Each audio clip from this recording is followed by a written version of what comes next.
बिस्मिल्लाहिर्रहमानिर्रहीम। जनाब, स्टोरी एक ही शेयर करनी है, बड़ी मज़ेदार स्टोरी है। मियाँ साहब की तकरीर पे मैं पहले भी कर चुका हूँ एक वीडियो, और जनाब अब इस तकरीर पे क्या है, मालशिया पालशिया, फिर वही फ़ोटोशॉप।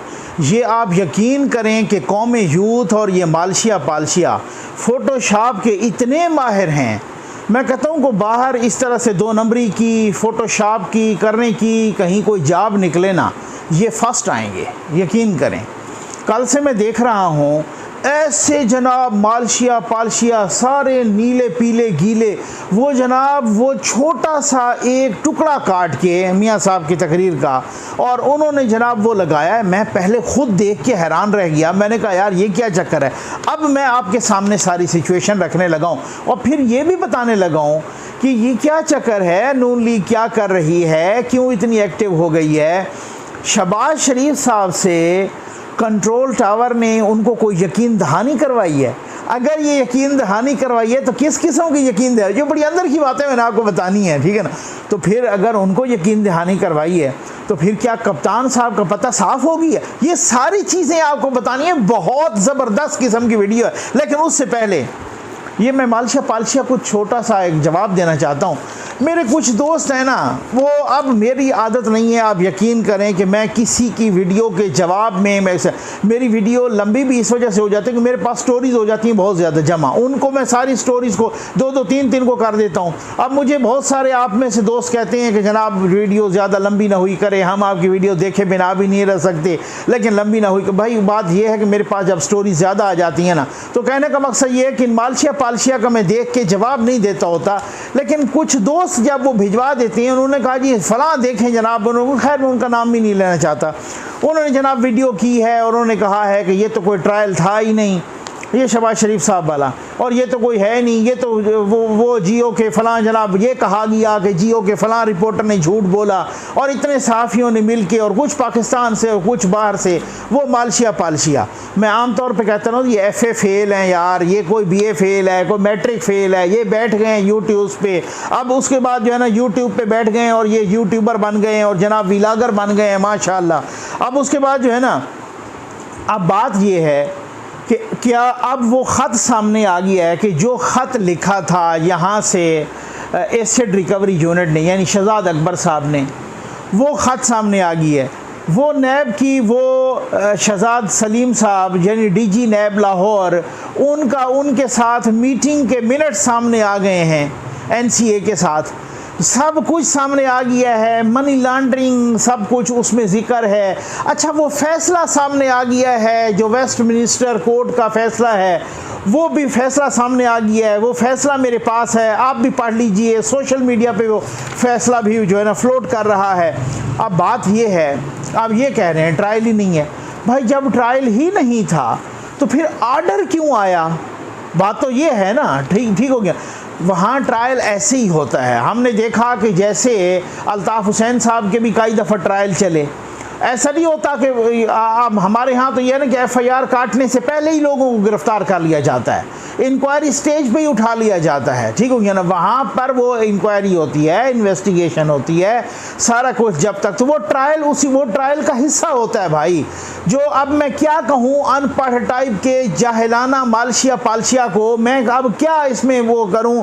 मैं बात ये है कि किसी भी आप वहाँ के सिस्टम के बारे में जो लॉयर्स हैं, जो जानते हैं, मेरा अपना कानून का आइन का बैकग्राउंड है, मैं ख़ुद लॉ ग्रेजुएट हूँ, मैंने ख़ुद पॉलिटिकल साइंस पढ़ी हुई है, पॉलिटिकल साइंस मेरा सब्जेक्ट है, पॉलिटिकल सिस्टम्स मैंने पढ़े हुए हैं, वहाँ पे बरतानिया का हमने सिस्टम पढ़ा है, वहाँ के लॉ को पढ़ा है, वहाँ पे सारा पॉलिटिकल सिस्टम पढ़ा है। आप किसी से पूछ लीजिए जो वहाँ पे ऐसे ही ट्रायल होता है। ऐसे थोड़ी होता है पहले FIR काटो, बंदे को पकड़ के अंदर कर दो, भले वो बाद में उसकी पगड़ी उछल जाए और बरी भी हो जाए, ऐसे नहीं होता। वो बहुत लंबा चौड़ा ट्रायल चलता है, उधर मौका देते हैं, वो इंक्वायरी होती है, इन्वेस्टिगेशन होती है, इस तरीके से फिर ऑनवर्ड, फिर बाज़ों को तो वो ना इस तरीके से वो कड़ा पहना के रखते हैं, वो जो आपको मालूम है वही जो डिटेक्शन किस्म की डिटेक्टिव कड़ा होता है, उस हवाले से वो फिर जो है ना उसको क्या कानून की ज़बान में बोलते हैं, मेरे दोस्तों को पता है।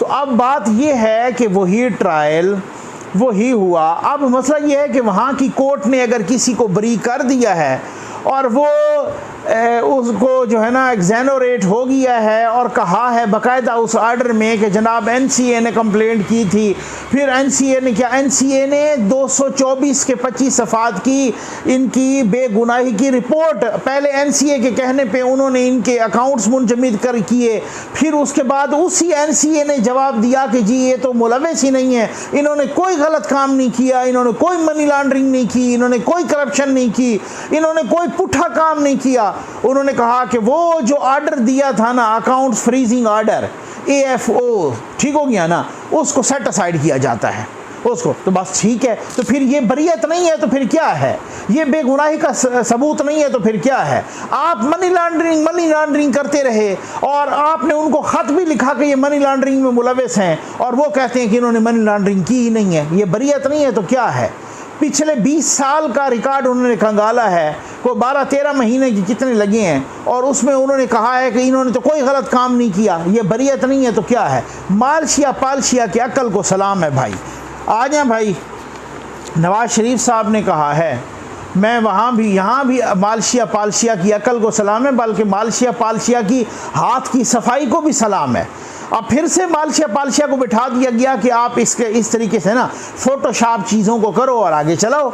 इनका काम ही फ़ोटोशॉप है, इनका काम ही डॉक्टर्ड किस्म के क्लिप्स चलाना है इनका। बाकी तो इनमें कोई इस तरह की मुझे तो नहीं अकल नज़र आती है कि इस किस्म की किसी के साथ बैठ के ये बहस करें, किसी के साथ इस तरीके से ये आएँ और ज़रा थोड़ा सा बोलें। आप आएँ ना, आप हिम्मत करें ना। आज मैं कहता हूं कि मालशिया पालशिया मेरे साथ बैठें, यूट्यूब पे मेरे साथ प्रोग्राम करें, गवर्नमेंट की परफॉर्मेंस पे करें, ठीक हो गया ना। आप इस तरीके से मैंने जो प्रोग्राम किए हैं इस चीज़ पर कर लें, किसी चीज़ पे कर लें, इनसे कहें कि मालशिया पालशिया से मैं इनके साथ लाइव आने के लिए तैयार हूँ यूट्यूब पे। अगर हिम्मत है ना जिस भी मालशिया पालशिया में, वो मेरे से गवर्नमेंट की परफॉर्मेंस पे भी प्रोग्राम कर ले, किसी भी इस किस्म की किसी चीज़ पे प्रोग्राम कर ले, लो जी इनको बिठा दो मेरे साथ, ठीक हो गया ना। अब सारों को पता जाएगा कि ये किस पानी में है। आ जाए जनाब इसमें कि अब नवाज शरीफ साहब ने ये कहा है, अभी अपने वो जो डिवीज़न के खिताब कर रहे हैं, उन्होंने ये कहा कि ये आपका और मेरा नारा है। ज़रा सुनिएगा कि इन्होंने किया मालशिया पालशिया ने क्या किया। मैंने बहुत सारी, ये तमहीद कुछ लंबी हो गई है और जवाब देना था, मैंने बहुत सारी काम की बातें बतानी हैं और ख़ास तौर पे मेरे दोस्तों को उस बात का इंतज़ार होगा कि शहबाज शरीफ साहब को किस बात की गारंटी और श्योरिटी दी गई है। ये अंदर की बात तो असल में ये है जिसकी वजह से बहुत सारों की चीखें आसमान पर जा रही हैं। वो चक्कर क्या है, ये बड़ा जिसकी वजह से पता साफ हो गया ये क्या चक्कर है, जिसकी वजह से आप यकीन करें कि बहुत सारे लोग नून लीग के क्या, बहुत सारे दूसरे अपने भी कहने लगे हैं कि यार हम सियासी तौर पे यतीम हो रहे हैं। अब ये मैं आपको पूरी जिम्मेदारी के साथ कह रहा हूँ। अच्छा खैर छोड़ दें। नवाज शरीफ साहब ने कहा है कि ये आपका और मेरा नारा है कि वोट को इज्जत दो। एक एक लफ्ज़ को सुनिएगा, ठीक हो क्या ना, और वोट को इज्जत मिलनी चाहिए। इसी तरह कहिए, आप ये चेक कर लें, उनकी वीडियो मौजूद है। ये हमारे अहदाफ हैं भाई, नवाज शरीफ साहब कह रहे हैं कि ये हमारे अहदाफ हैं। अब उसके बाद उन्होंने अहदाफ बताए, हदफ की जमा है अहदाफ, टारगेट्स, ठीक हो गया ना। ये हमारे टारगेट्स हैं, अहदाफ हैं। नंबर 1, ये जो वो बोलते गए हैं मैं उसी तरह से लिख के लाया हूँ। नंबर 1, आइन की पासदारी करो। नंबर 2, आप पार्लियामेंट ना तोड़ो। नंबर 3, वज़ीर आज़म को गिरफ़्तार ना करो। नंबर 4, मुल्क को चलने दो। Number 5, state above the state मत बनाओ, यानी रियासत से ऊपर अपनी रियासत मत बनाओ। नंबर 6, आप RTS बंद मत करो। नंबर 7, वोटों को चोरी मत करो। नंबर 8, बक्से चोरी मत करो। नंबर 9, सिविलियन गवर्नमेंट का एहतराम करो। ये नंबर मैंने खुद लगाए हैं, बाकी as it is Nawaz Sharif साहब ने बोला है, आप सुन सकते हैं, ठीक है ना। मैं जिम्मेदारी के साथ लिखा है। अब उसके बाद उन्होंने कहा है कि अगर हमें ये सब चीज़ें, यानी ये वाले अहदाफ जो ऊपर कह हैं, वो अगर मफाहमत के ज़रिए मिलती हैं तो 100 बिस्मिल्लाह, और अगर मज़ाहमत के लिए मिलती हैं तो फिर भी 100 बिस्मिल्लाह। हम दोनों के लिए तैयार हैं। अब मुझे कोई बताए मालशिया पालशिया कि इसमें उन्होंने कौन सी गलत बात कर दी है। जो मालशिया पालशिया कल से कह रहे हैं कि देखो जनाब वो तो मज़ाहमत छोड़ के अब मफाहमत पे आ गए हैं, अब इस तरीके से ये आ गए हैं वो आ गए हैं। उन्होंने कहा है भाई नवाज़ शरीफ ने कब बंदूक उठाई थी, नवाज़ शरीफ ने तलवार कब उठाई थी? उन्होंने तो एक उसूली मौक़िफ़ अपनाया था ना कि ये आप इस तरीके से ये ना करें, आइन को ना तोड़ें, पार्लियामेंट की बालादस्ती को तस्लीम करें, सिविलियन सुप्रीमेसी को तस्लीम करें, मुल्क को चलने दें, रियासत के अंदर रियासत न बनाएं, रिगिंग ना करें, ये वगैरह यही कहा था। जीटी रोड पे वो यही कहते रहे, ठीक हो गया। जजेस को मैनिपुलेट ना करें मुबैना तौर पर, अदालतों को मैनिपुलेट ना करें मुबैना तौर पर, आप इस तरीके से ना करें, ठीक है। अब वो उन्होंने कोई ये तो नहीं कहा था कि बंदूक उठा के खड़ा हूँ, उन्होंने अपना एहतजाज रिकॉर्ड करवाया था। अब अगर कोई पीछे हट जाता है और अगर कोई पीछे हट के खुद चुप कर जाता है और ये कहता है कि हम आइंदा ऐसे नहीं करेंगे, तो फिर मफाहमत है, फिर तो कोई मज़ाहमत की ज़रूरत नहीं है, फिर तो मफाहमत ही मफाहमत है। और अगर कोई ऐसा नहीं का, अब असल बात पे, असल कहानी पे आ जाएं, ये मफाहमत और मज़ाहमत का कशमकश जारी थी। मैं ख़ुद बताता रहा, भले कोई कहता रहे, लेकिन नून लीग में ये 2 बयानिए थे और अब भी शायद हैं, ठीक हो गया ना। लेकिन ये बयानियाँ उस हद तक नहीं कि जी पार्टी में कोई ऐसी ग्रुपिंग बन जाए कि वो ग्रुप्स अलग हो जाएं, मियाँ साहब को छोड़ दें वगैरह वगैरह। लेकिन जो इख्तलाफी आवाज़ें थीं वो जब बहुत ज़्यादा बुलंद होने लगीं, जब बहुत ज़्यादा इख्तलाफी आवाज़ें उठने लगीं और ये इख्तलाफी आवाज़ें पहुँची मियाँ साहब तक लंदन में, और ये कहा गया कि देखें मियाँ साहब, अगर हम इसी तरीके से लड़ते रहे तो हमें फिर अगले इलेक्शन में भी दीवार के साथ लगाया जाएगा, हमें धांधली से हरा दिया जाएगा, आप नाम ले ले के क्रिटिसाइज़ कर रहे हैं, इस तरीके से हमारे लिए बड़ी प्रॉब्लम्स हो जाएंगी। यहाँ पे ग्राउंड रियलिटीज़ कुछ और हैं। और यहाँ पर दरअसल मसला क्या है? मसला ये है कि फिर उसके बाद ये हुआ कि ये जो मफाहमत वाला बयानिया, ठीक हो गया ना, ये मफाहमत वाले लोग गए मियाँ साहब के पास और उनको कुछ मिले, कॉल पे मिले, और कुछ शहबाज शरीफ साहब ने कहा ये वो सारा कुछ कि जी आप इस तरीके से ना, हमने मज़ाहमत तो चला ली, ठीक हो गया ना। वो बैक फुट पे बहुत सारे फैक्टर्स, बहुत सारे अनासर बैक फुट पे आ गए हैं आपकी मज़ाहमत की वजह से, आपके इनकलाबी रवैये की वजह से। अब हमें उस तरीके से लड़ाई नहीं करनी, ठीक है। अब हमें जो है ना, अब नवाज़ शरीफ ने क्या कहा? नवाज़ शरीफ ने कहा अच्छा फिर ऐसा है, आप देख लो, अगर ये सारी चीज़ें इस तरीके से अचीव होती हैं, अगर हमारे रास्ते की कोई दीवार नहीं बनता, हमें खामखा रिगिंग, मैंने पहले भी कहा है इंतहाई ज़िम्मेदारी के साथ, किसी की तर्जुमानी नहीं करनी। वही शहरयार अफरीदी साहब जैसे कहते हैं ना, जान अल्लाह को देनी है, ठीक हो गया ना। वो तो जान अल्लाह को देनी, अगले ही जुमले में झूठ बोल देते हैं माशाल्लाह, ठीक हो गया ना। मैंने कहा कि जान अल्लाह को देनी है, किसी की तर्जुमानी नहीं करनी। बात ये है, बात असल जो बात है उसमें मसला क्या है? मसला ये है कि नवाज शरीफ साहब से ये कहा गया कि जनाब आप ऐसा करें। उन्होंने कहा अगर ये सारे अहदाफ हमें इस तरीके से मिलते हैं तो मुझे तो कोई शोर मचाने की ज़रूरत नहीं है, मुझे तो खामखा मज़ाहमत की ज़रूरत नहीं है। अगर आप हासिल कर सकते हैं फिर आप देखें, अगर आप हासिल न कर सके तो उन्होंने अपनी पार्टी के, ये मैं इंतहाई ज़िम्मेदारी से कह रहा हूँ, बहुत ही क्लोज सर्कल से मैंने बात की है, नून लीग के बहुत मोतबर ज़राए से, उन्होंने कहा है कि अगर ये हासिल न कर सके तो फिर बात यह है, ये मैं अपने अल्फाज में कह रहा हूँ कि फिर आप जो है ना अपनी हशर नशर भी देखना, ठीक हो गया ना, पार्टी के अंदर देखना, क्योंकि उनको भी पता है कि अवाम उनके साथ खड़े हैं जिनका इनकलाबी और मज़ाहमत वाला बयानिया है। मफाहमत वाले के साथ अवाम नहीं खड़े, मफाहमत वाले के साथ वोटर नहीं खड़े। लेकिन यहाँ पे मुसीबत ये है कि हर पार्टी का अपना 2 बयानिए होते हैं। एक तरह से एक होता है आइडियल किस्म का बयानिया, बड़ा आइडियल जनाब, हम मतलब वो जो होता है अवाम को खुश करने के लिए। एक होता है ग्राउंड रियलिटीज़ को देख के, कुछ ऐसे। अब ये पीटीआई को भी इसी अपने बयानिए ने डस लिया है। उन्होंने कहा था हम तो ये ख़ुदकुशी कर लेंगे और वहाँ नहीं जाएंगे आईएमएफ की तरफ। अब ख़ुदकुशी भी नहीं की और आईएमएफ की तरफ भी। उन्होंने कहा था कप्तान ने कि मैं इलेक्टेबल्स नहीं लूँगा, ये तो हराम होते हैं, अब इलेक्टेबल्स भी ले लिए। उन्होंने पता नहीं कोई 1000 ऐसी बातें की जिन पे यू टर्न ले गए। उन्हीं बातों की वजह से उनको अवाम ने अपने अंदर उनकी कोई मकबूलियत पैदा हुई थी, जो अब आए तो उन्होंने यू टर्न लेना शुरू कर दिया। अब उन्होंने कहा है कि यू टर्न लेता है लीडर तो वो अजीम बन जाता है। जब यहाँ आए आए तो आइडियलिज्म को छोड़ दिया, उनको वो आइडियल चीज़ें लगने लगी।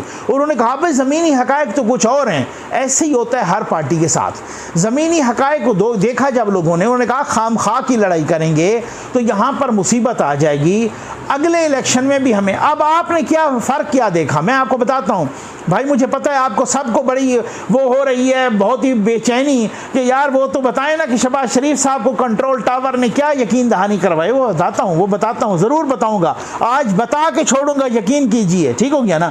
अब मसला ये है कि ख़ुद मरियम नवाज साहबा ने भी कहा है कि मफाहमत तो तब होगी ना कि जब पहले मज़ाहमत होगी। तो अब आपने एक चेंज देखी होगी। अब मैं आ रहा हूँ उस मकसद पर। चेंज देखी है नून लीग में, चाहे नवाज शरीफ साहब हों, उन्होंने मज़ाहमत भी साथ रखी हुई है। वो पुरानी बातें याद दिला देते हैं हर एक स्पीच में, ठीक हो गया ना। अपना फ़र्ज़ भी याद दिला देते हैं, नाम भी किसी का नहीं ले रहे। आपने वो चेंज ये देखी होगी, मरियम नवाज साहबा से लेकर शहबाज शरीफ साहब तो खैर पहले नहीं लेते थे नाम, वो उनको कहा गया कि आप सेलेक्टर्स का नाम न लें, आप सेलेक्टेड का भले नाम लें, उनकी ऐसी तैसी कर दें। ये मैं आप पूरी जिम्मेदारी के साथ कह रहा हूँ।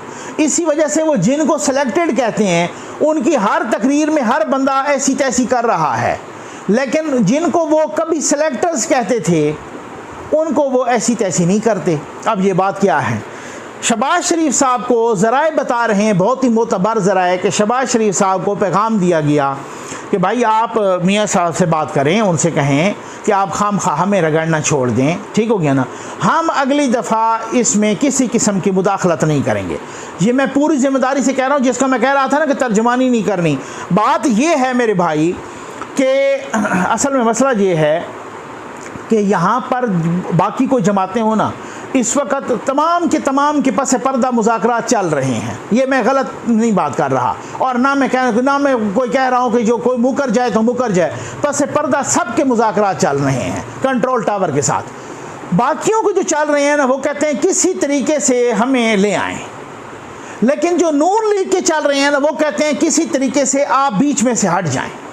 फ़र्क है, वो कहते हैं हमें किसी तरीके से ले आएँ, ये कहते हैं आप किसी तरीके से हमें रोके नहीं, ठीक है ना, आप रिगिंग से हमें हरवाएं नहीं। बाकी कहते हैं आप रिगिंग करें, जो कुछ करें, हमें जितवाएं। ये कहते हैं आप रिगिंग से हमें हरवाएं नहीं, आप न्यूट्रल हो जाएं। शहबाज शरीफ साहब से लेकर शाहिद खान अब्बासी साहब तक, और शाहिद खान अब्बासी साहब से लेकर मोहम्मद ज़ुबैर साहब तक, और एहसन इकबाल साहब तक, सब ने, ख्वाजा आसिफ साहब तक, सब ने यही कहा कि आप बीच में से हट जाएं, आप न्यूट्रल हो जाएं। वो गारंटी और श्योरिटी दी गई है कि आप न्यूट्रल हो जाएं। अब उस पर एतबार कितना है, उसमें भी ग्रुपिंग है। कुछ लोग कहते हैं ये हमारे साथ हाथ कर रहे हैं, कुछ लोग कहते हैं नहीं हाथ नहीं कर रहे। लेकिन अब बात ये है कि शहबाज शरीफ साहब ने, बहुत ही मुझे मोतबर ज़राए ने बताया है कि शहबाज शरीफ साहब ने इनसे कहा है कि भाई अगर अब की बार हमसे हाथ हुआ ना, तो जो मफाहमत वाले हैं ना, वो हमेशा के लिए दफन हो जाएंगे। फिर मज़ाहमत ही मज़ाहमत होगी और हम भी उन्हीं के साथ खड़े हो जाएंगे। ये मैं ज़िम्मेदारी के साथ कह रहा हूँ, ठीक हो गया ना। उनको कहा है कि फिर हमें भी उन्हीं के साथ खड़ा होना पड़ेगा, क्योंकि हमें एक मौका मिला है कि आप मफाहमत करो, हमें एक मौका मिला है कि चले हम उनका नाम नहीं लेते, हमें एक मौका मिला है कि अगर आइंदा के लिए वो तौबा कर लेते हैं और एहतियात करते हैं तो हम उनको माफ़ करने के लिए तैयार हैं। लेकिन शर्त यह है कि वो सिविलियन बालादस्ती को भी तस्लीम करें, वो पार्लियामेंट की बालादस्ती को भी तस्लीम करें, वो पार्लियामेंट की सुप्रीमेसी को, वो इलेक्शन में रिगिंग भी ना करें, वो आइन की पासदारी भी करें, वो अपना आइनी रोल के अंदर रहें। अगर ये सारी चीज़ें वो मान लेते हैं, उनसे किसी किस्म की पूछगछ नहीं होगी। पहले तो ये एक भौचाल आ गया था ना कि जब नवाज शरीफ साहब ने कहा था कि आपको भी जवाब देना पड़ेगा और आपको भी जवाब देना पड़ेगा, बहुत सारों को पैरों तले से ज़मीन निकल गई कि भाई ये क्या हुआ, ये तो आ गए तो ये तो नहीं छोड़ेंगे।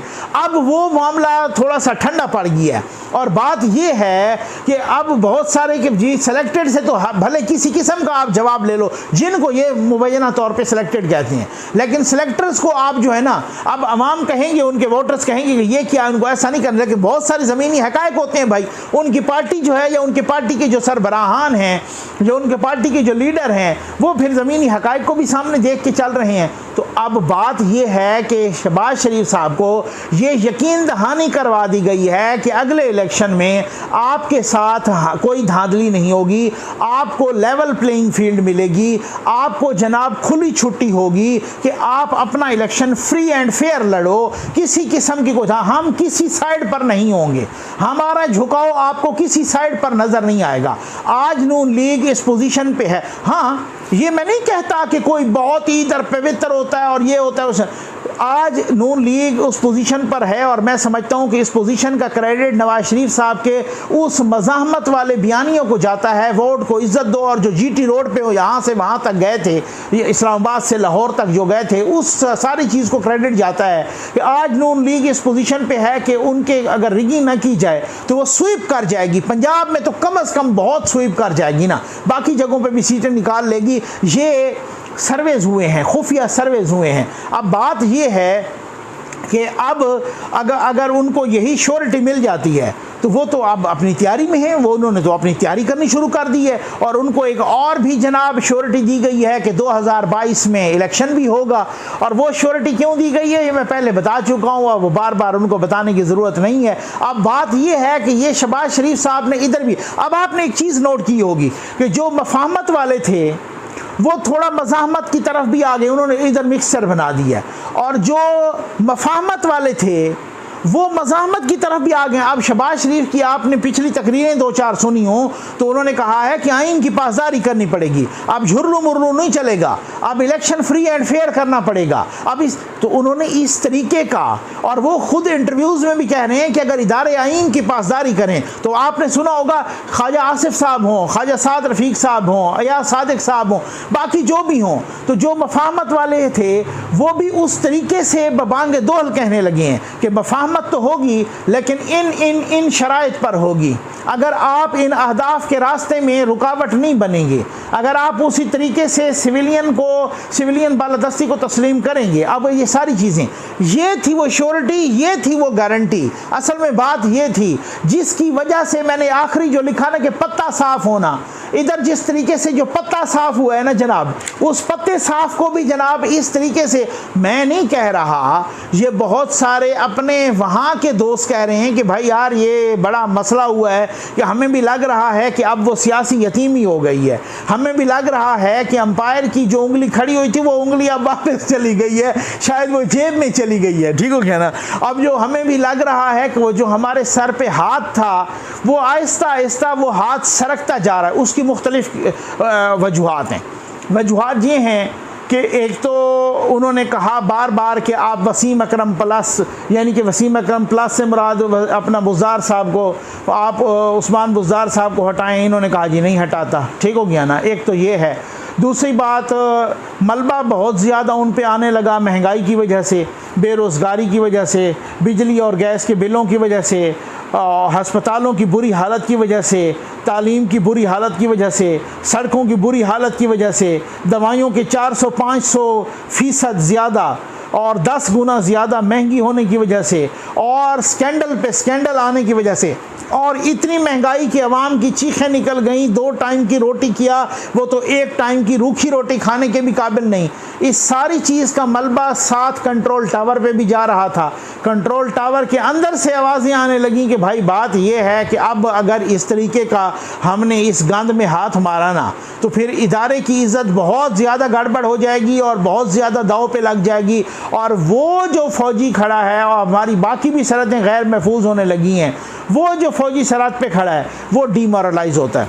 आप यकीन करें, मैं आपको कहता हूँ, अगर मैं आपको बताऊँ ना किस तरह के मैसेजेस आते हैं, हमें मैसेजेस आते हैं कि नकवी साहब आप इनको बताएं कि हम तो जो सरहदों पे लड़ रहे हैं, जो मतलब वो फ़ौजी हो, सूबेदार हो, नायब सूबेदार हो, लेफ्टिनेंट हो, सेकंड लेफ्टिनेंट हो, कैप्टन हो, मेजर हो, इस टाइप के लोग, इवन कर्नल तक कहते हैं जनाब जो हम खड़े हैं हम डीमोरलाइज होते हैं।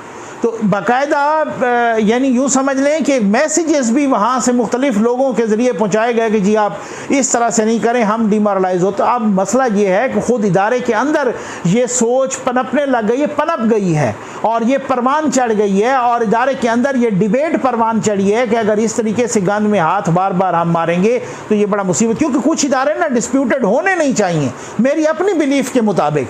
अदलिया है उसको डिस्प्यूटेड नहीं होना चाहिए, वो इंसाफ का इदारा है और ये है फ़ौज है, भले आप इसको डिपार्टमेंट कह दें या इदारा कह दें, ये दिफा का है। तो दिफा और इंसाफ जहाँ पे मुतनाज़ा हो जाए, अल्लाह माफ़ करे, वहाँ उस मुल्क की क्या हालत होगी।